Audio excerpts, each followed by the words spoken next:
Hi everyone, welcome back to CAD NEST YouTube channel, an educational institution. This is Arshia here. In today's video, I am going to show you how to uninstall any app on your Windows 10 operating system and what is the procedure of uninstalling software on Windows 10.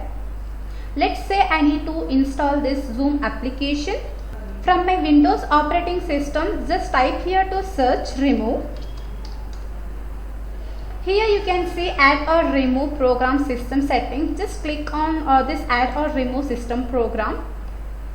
And once this option will be able to see all apps which are, as I said, I need to uninstall Zoom application. So I am searching for Zoom application here.